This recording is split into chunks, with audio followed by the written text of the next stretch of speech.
Hi అండి, welcome back to my channel అండి. ఇవాళ మనం పన్నీర్తో కేఎఫ్సీ స్టైల్లో పాప్కార్న్ అనేది ప్రిపేర్ చేసుకున్నాం. చాలా బాగుంటుంది. నాన్ వెజ్ ఎవరైనా తినని వాళ్ళు ఉంటే ఇలా ప్రిపేర్ చేసుకొని మనం రోజు తినచ్చు. నాన్ వెజ్ ఫీల్ ఎలా ఉంటుందో సేమ్ అలానే ఉంటుంది. చాలా సింపుల్ అండ్ ఈజీ అండ్ క్విక్గా మనం దీన్ని ప్రిపేర్ చేసేసుకోవచ్చు. చాలా అంటే చాలా టేస్టీగా ఉంది. ఇప్పుడు దీని ప్రాసెస్ చూద్దాము. ఫస్ట్ ఇలా పన్నీర్ ఇలా ఉంటుంది కదా, ఒక మనకు స్క్వేర్ షేప్లో దాన్ని ఇలాగా చిన్న చిన్న పీసెస్ లాగా ఇలా కట్ చేసేసుకోవాలి. మరి చిన్న వద్దండి, ఇక్కడ మీకు వీడియోలో చూపిస్తున్నాను కదా, ఇలా మినిమం ఇలా ఉండాలి. లేకపోతే మరి చిన్నవైతే మరి చిన్నగా అయిపోతాయి ఫ్రై అయిపోయేసరికి. వాటిని ఇప్పుడు పక్కన పెట్టేసుకొని ఇప్పుడు మనము పిండి కలుపుకోవడానికి ఏంటంటే మీరు కార్న్ఫ్లోర్, మైదా, బియ్యం పిండి ఏదైనా పర్లేదు, ఏదైనా యూజ్ చేసుకోవచ్చు. నేనైతే బియ్యం పిండి తీసుకున్నాను, కొంచెం బాగా క్రిస్పీగా ఉంటుందని చెప్పేసి. ఇప్పుడు ఇందులో ధనియా పౌడర్, అలాగే కారం, పసుపు వేసుకున్నాను. నేను పిల్లల కోసమని గరం మసాలా కానీ ఎటువంటి స్పైసెస్ అనేది నేను యాడ్ చేయలేదు. ఇవన్నీ వేసేసుకున్నాక తగినంత సాల్ట్ వేసుకొని వాటర్ వేసేసుకొని బాగా మిక్స్ చేసేసుకోవాలి. ముందుగా కొత్త వాళ్ళు మన ఛానల్ ఎవరైనా చూసినట్లయితే సబ్స్క్రైబ్ చేసుకుని నాకు సపోర్ట్ చేయండి ప్లీజ్ అండి. మీరు సపోర్ట్ చేసినే కదండి నాకు ఇలాంటి మరిన్ని వీడియోస్ చేయడానికి ఎంకరేజ్మెంట్గా ఉంటుంది.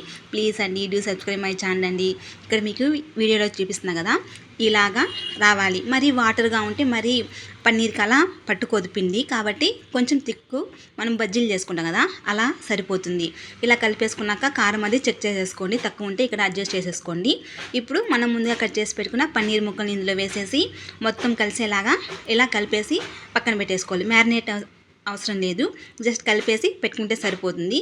ఇప్పుడు మనకు కేఎఫ్సీ స్టైల్ రావాలి కాబట్టి బ్రెడ్ని ఇలా ముక్కలుగా చేసేసి ఇలా పౌడర్ లాగా మిక్సీ పట్టేసుకున్నాను. ఆల్రెడీ మీకు తెలుసుంటుంది, చాలామంది చేసుంటారు, కేఎఫ్సీ చికెన్ ఇంట్లో ప్రిపేర్ చేసుంటారు. నేనంటే ఇవాళ పన్నీర్తో ఇవాళ ప్రిపేర్ చేశాను అనమాట. ఇలాగా పౌడర్ చేసేసుకున్నాక ఒక ప్లేట్లోకి తీసేసుకొని ఇలా ప్లేట్లోకి తీసేసుకున్నాక మనం ముందుగా మ్యారినేట్ చేసుకున్నాం కదా, కలిపి పెట్టేసుకొని ఈ పన్నీర్ ముక్కలు ఏంటంటే ఇందులో ఒక్కొక్క దాన్ని ఇందులో వేసేసి జస్ట్ అలాగా డిప్ చేసేసుకుంటే ఏంటంటే మనకు ఆ బ్రెడ్ అనేది ఆ ముక్కలకి బాగా పట్టేస్తుంది. మళ్ళీ మనము ప్రత్యేకంగా ఫ్రిడ్జ్లో అలా పెట్టాల్సిన అవసరం లేదు. చికెన్ అయితే పెడతాం కదా, దీనికైతే అవసరం లేదు. జస్ట్ అలా అది పక్కన పెట్టేసుకుంటే సరిపోతుంది. మరి ఆయిల్లో వేసి ఏమి అందులో ఆయిల్కి వచ్చేదనమాట బ్రెడ్.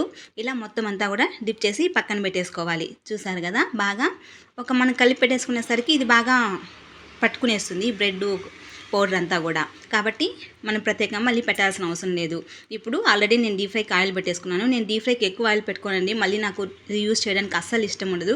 కాబట్టి కొంచెం ఆయిల్ వేసుకొని ఒక్కొక్క ముక్క అందులో వేసుకోండి. ముఖ్యంగా ఏంటంటే హై ఫ్లేమ్లో పెట్టద్దు, లో ఫ్లేమ్లో పెట్టేసుకొని ఓపిక్గా ఫ్రై చేసుకోండి. ఎందుకంటే మాడిపోతుంది, మళ్ళీ టేస్ట్ అనేది మారిపోతుంది. కాబట్టి గోల్డెన్ బ్రౌన్ కలర్ వచ్చేంత వరకు లో ఫ్లేమ్లో పెట్టుకొని ఓపిక్గా ఫ్రై చేసుకుంటే మనకు టేస్ట్ అనేది ఇంకా చాలా అంటే చాలా బాగుంటుంది. చూసారు కదా, నేను ఎటువంటి ఫుడ్ కలర్ కూడా యాడ్ చేయలేదు. చూస్తుంటే చాలా టెంప్టింగ్గా ఉంది కదా. నిజంగా టేస్ట్లో ఎంత బాగుందంటే అంత బాగుంది. పన్నీరు ఆ టేస్ట్ అనేది ఎంత కమ్మగా ఉంటుందో అందరికీ తెలిసి ఉంటుంది.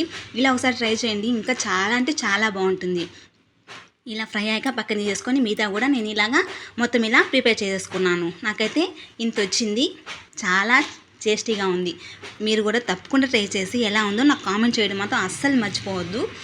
అసలు ఇలా తుంచుకొని అలా తింటుంటే నోట్లో అలా కరిగిపోతుంది, అంత టేస్టీగా ఉంది. మీరే చెప్తారు చాలా టేస్టీగా ఉందని, మీరే నాకు కామెంట్ చేస్తారు, అంత టేస్టీగా ఉంటుంది. వీడియో నచ్చితే లైక్ చేయండి, షేర్ చేయండి అండ్ సబ్స్క్రైబ్ చేసుకోండి మాత్రం అస్సలు మర్చిపోవద్దు ప్లీజ్ అండి. డూ సబ్స్క్రైబ్ మై ఛానల్ అండి. Thank you.